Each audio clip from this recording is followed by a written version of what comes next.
Pada suatu malam, hujan turun rintih-rintik. Sejak maghrib, udara dingin menyelinap lewat celah jendela rumah kecil itu. Di dalam rumah, suasana jauh lebih dingin dari udara di luar. Seorang anak laki-laki, sebut saja Adit, duduk di sudut kamar dengan tas kecil di sampingnya. Matanya menatap lantai, tangannya gemetar. Dari ruang tengah, terdengar suara bentakan. "Kamu ini nggak pernah bisa diatur. Kalau nggak betah, keluar sekalian." Kata-kata itu menancap lebih dalam dari tamparan. Adit berdiri pelan, memasukkan jaket tipis, sedikit uang, dan ponsel ke tas. Tanpa berpamitan, tanpa menoleh ke belakang, ia membuka pintu rumah dan melangkah keluar. Malam itu terasa lebih gelap dari biasanya. Lampu jalan di depan rumah hanya satu, berkedip-kedip seperti mau mati. Langkah Adit pelan, tapi pasti. Setiap beberapa meter, ia menoleh ke belakang takut, tapi juga berharap ada yang memanggil. Namun, rumah itu tetap diam. Hujan mulai reda, digantikan kabut tipis yang merambat di jalanan desa. "Aku cuma mau pergi sebentar, nanti juga pulang." Jalanan mulai berubah. Rumah-rumah tak lagi terlihat, hanya pepohonan tinggi di kanan kiri, rapat seperti tembok. Adit mengeluarkan ponsel. Jam menunjukkan ke 22,47. Beberapa detik kemudian, layar berkedip. Jam berubah sendiri menjadi ke 22,12. Ia mencoba membuka peta. Titik biru muncul, lalu hilang. Saat itulah, ia menyadari sesuatu. Sehak tadi, tidak ada suara apapun, tidak ada jangkrik, tidak ada angin, tidak ada kendaraan, hanya langkah kakinya sendiri. Di kejauhan, di bawah pohon besar, berdiri seorang nenek. Tubuhnya kecil, punggungnya sedikit membungkuk, kepalanya tertutup kerudung hitam lusuh. Adit ragu untuk mendekat, namun nenek itu lebih dulu berbicara. "Malam-malam begini, mau kemana nak?" Suaranya pelan, tapi terdengar sangat jelas. Saya cuma lewat, Nek." Nenek itu tersenyum samar. "Kamu tidak punya tempat pulang ya?" Adit terdiam. Kalimat itu seperti menelanjangi hatinya. "Kalau begitu, ikut saya saja," gumamnya. Lebih untuk menenangkan diri sendiri, ia berjalan semakin jauh, melewati batas desa, ke arah jalan yang jarang dilewati orang. Adit berjalan di belakang nenek itu. Langkah nenek lambat, tapi entah kenapa Adit hampir tertinggal. Jalan setapak yang mereka lewati semakin sempit. Tanahnya lembab, udara makin dingin. "Nek, kampungnya masih jauh?" Nenek itu tidak langsung menjawab. Beberapa langkah kemudian ia berkata, "Sudah dekat, tapi ingat, jangan menoleh ke belakang." Nada suaranya berubah, tidak lagi ramah. Seperti peringatan, Adit menelan ludah dan mengangguk. Di balik kabut, perlahan muncul rumah-rumah kayu. Lampu minyak menyala redup. Banyak rumah, tapi tidak satu pun terdengar suara. Adit berhenti. "Nek, ini kampung apa?" Nenek itu menoleh pelan. "Kampung yang menerima orang-orang sepertimu." Adit mengeluarkan ponsel dan membuka peta. Tidak ada nama tempat, tidak ada jalan, tidak ada wilayah. Hanya satu tulisan kecil di layar. Lokasi tidak dikenali. Saat Adit mengangkat wajahnya lagi, nenek itu sudah tidak ada di sampingnya. Adit berdiri kaku di depan deretan rumah kayu itu. Kabut tipis bergerak pelan di antara tiang-tiang rumah, seperti bernapas. Lampu minyak tergantung di depan tiap rumah. Semua menyala, tapi tidak satu pun pintu terbuka. Adit melangkah perlahan ke dalam kampung. Tok, tok. Suara langkahnya terdengar terlalu jelas. "Permisi, permisi." Tidak ada jawaban. Saat ia menoleh ke kanan, sebuah pintu terbuka perlahan. Dari dalam muncul seorang pria tua. Wajahnya pucat, matanya cekung, senyumnya terlalu lebar. "Pendatang?" Adit mengangguk gugup. "Iya pak, saya cuma..." "Sudah, masuk dulu." Nada suaranya datar. bukan ramah, bukan marah. Kosong. Adit mengikuti pria itu ke dalam rumah. Di dalam, ada beberapa orang duduk melingkar.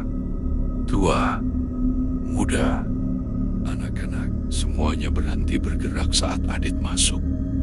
Beberapa detik, hening. Lalu seorang perempuan berbisik, "Yang kabur lagi." Adit menoleh cepat. Maksud tidak ada yang menjawab. Seorang kakek mendekat dan menatap Adit lama. "Kamu datang malam-malam begini, pasti sedang lari dari rumah." Adit terkehut. "Bapak tahu dari mana?" Kakek itu tersenyum kecil. "Semua yang sampai ke sini, alasannya sama." Adit diberi segelas air. Airnya herni, tapi baunya aneh, seperti tanah basah. "Minum," kata perempuan tadi. Adit ragu. Kalau di sini ada aturan. Semua saling pandang. Lalu pria tua yang tadi bicara pelan. "Ada." Ia mengangkat satu jari. "Aturan pertama, jangan pernah bertanya, kampung ini ada di mana?" Adit mengangguk pelan. Pria itu melanjutkan. "Aturan kedua, jangan menyebut rumah lamamu." Jantung Adit berdegup. Kenapa semua orang serempak menoleh padanya? Tatapan mereka dinjin karena yang menyebut biasanya ingin pulang. Malam semakin larut. Adit diberi tempat tidur di rumah kayu kecil. Saat ia duduk di ranjang, seorang anak kecil muncul di ambang pintu. Usianya sekitar 8 tahun. Kurus, matanya terlalu besar. "Kak." Adit menoleh. Iya, anak itu mendekat dan berbisik. "Jangan lama-lama di sini." "Kenapa?" Anak itu menelan ludah. "Soalnya yang betah nggak pernah bisa keluar." Adit merinding. "Kamu sendiri kenapa di sini?" Anak itu terdiam lama, lalu berkata pelan, "Aku juga kabur dari rumah." Adit mencoba tidur, tapi matanya tak mau terpejam. Ia membuka ponsel. Jam menunjukkan ke 23,58. Ia menutup mata sebentar. Saat dibuka lagi, jam masih ke 23,58. Beberapa menit kemudian, tetap sama. Tidak bergerak. Dari luar terdengar langkah kaki. Banja berjalan pelan mengelilingi rumah. Adit menahan napas. Pintu kamar berderit terbuka sendiri. Di ambang pintu berdiri nenek bertudung itu. Namun sekarang wajahnya terlihat jelas. Kulitnya retak seperti tanah kering. Matanya hitam pekat tanpa putih mata. Ia tersenyum. "Kamu mulai betah ya, Nak?" Adit gemetar. "Nek, ini kampung apa sebenarnya?" Nenek itu mendekat dan berbisik di telinganya. "Ini bukan kampung, ini tempat singgah. Sebelum kamu benar-benar pergi, lampu padam." Adit terbangun dengan napas tersengal. Lampu sudah menyala, pintu kamar tertutup rapat, seolah kejadian semalam tidak pernah ada. Ia duduk dan mengucek mata. Dari luar terdengar suara aktivitas. Suara orang berjalan, suara piring, suara air. "Pahri," gumam Adit. Ia keluar rumah. Langit terlihat terang, tapi matahari tidak ada. Cahaya datang dari segala arah, datar dan dingin. Penduduk kampung beraktivitas seperti biasa. Namun, tak satu pun berbicara keras. Semua pelan, semua tertunduk. Adit melihat anak kecil semalam yang bernama Raka sedang menyapu halaman. "Rok." Anak itu menoleh cepat. "Jangan sebut namaku keras-keras." Adit terkehut. "Kenapa?" Raka mendekat dan berbisik. "Nama itu pengikat. Kalau sering disebut, mereka ingat kita masih manusia." Adit merinding. "Siapa mereka?" Raka menunjuk ke arah balai kampung. Di sana, beberapa orang berdiri diam, menghadap satu arah, tidak bergerak. "Yang betah," bisik Raka. Penduduk mulai berkumpul. Adit ikut berdiri di antara mereka. Seorang lelaki tinggi naik ke balai. Wajahnya pucat seperti kapur. Hari ini akan ada yang pulang. Bisik-bisik terdengar. Adit menoleh ke Raka. Pulang maksudnya apa? Raka menunduk, bukan pulang ke rumah. Lelaki itu melanjutkan seperti biasa. Yang pulang adalah yang paling rindu. Adit merasakan dada sesak. Seorang perempuan maju ke depan. Wajahnya terlihat pasrah. Di tangannya ada tas kecil. Aku siap, katanya pelan. Penduduk membuka jalan. Perempuan itu melangkah ke arah jalan kabut di ujung kampung. Saat kakinya menyentuh kabut, tubuhnya perlahan memudar. Seperti asap tertiup angin. Tidak ada teriakan, tidak ada darah. Anja, kosong. Adit menelan ludah. Dia kemana? Seorang nenek lain menjawab tanpa menoleh. Ke tempat yang kamu tinggalkan. Adit menarik Raka ke samping rumah. Ra, kamu sebenarnya siapa? Raka terdiam lama. Matanya berkaca-kaca. Aku kabur dari rumah 5 tahun lalu. Adit terkehut. 5 tahun, Raka mengangguk. Di sini, waktunya beda. Di rumahku, aku cuma hilang semalam. Adit merasa kepalanya berdenyut. Terus nenek itu, Raka berbisik sangat pelan. Dia bukan nenek, dia penjaga. Bel tiba-tiba berbunyi. Suara berat bergema ke seluruh kampung. Penduduk serempak menoleh ke Adit. Lelaki di balai menunjuknya. Sekarang, giliranmu dipanggil. Nenek bertudung muncul di belakang Adit. Tangannya menyentuh bahu Adit. Kali ini, Adit tidak bisa bergerak. Kamu rindu rumahmu kan? Itu yang membawa kamu ke sini. Kabut mulai mendekat. Kabut menyelimuti kaki Adit hingga setinggi lutut. Penduduk kampung berdiri melingkar. Tidak ada yang bicara, tidak ada yang bergerak. Nenek bertudung berdiri di samping Adit. Tenang saja, nak, katanya pelan. Tidak sakit. Adit memberanikan diri bertanya. Kalau aku pulang, apa aku bisa kembali ke rumah? Nenek itu tersenyum. Kamu akan sampai, tapi belum tentu seperti sebelumnya. Raka menatap Adit dari kejauhan. Wajahnya penuh ketakutan. Ia menggeleng pelan. Saat nenek lengah, Adit menarik tangannya sendiri. Tubuhnya bisa bergerak. Ia berlari. Kabut terbelah saat ia menerobosnya. Langkahnya berat, seperti berlari di air. Penduduk tidak mengejar. Mereka hanya menonton. Adit masuk ke hutan di belakang kampung. Pepohonan rapat, cabang-cabang rendah, seperti tangan yang ingin menangkap. Dari belakang terdengar suara nenek. Lari sejauh apapun, kamu tetap di dalam batas. Adit tersandung akar pohon dan jatuh. Saat bangkit, ia melihat sesuatu di tanah. Sebuah sandal, kesil, Yusang, milik Raka. Di sampingnya ada batu nisan kecil, tanpa nama, hanya satu tulisan. Anak yang pergi tanpa pamit. Adit menutup mulutnya. Di sekelilingnya, puluhan nisan serupa, semua ukurannya kecil.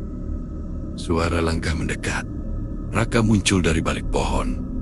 Kok, akhirnya kamu tahu. Adit menatapnya dengan mata berkaca-kaca. Kalian mati? Raka menggeleng. Belum, tapi juga sudah bukan sepenuhnya hidup. Raka menunjuk ke nisan. Itu tanda orang yang sudah terlalu lama di sini. Kalau rindu rumah, tapi tidak berani pulang. Adit berbisik.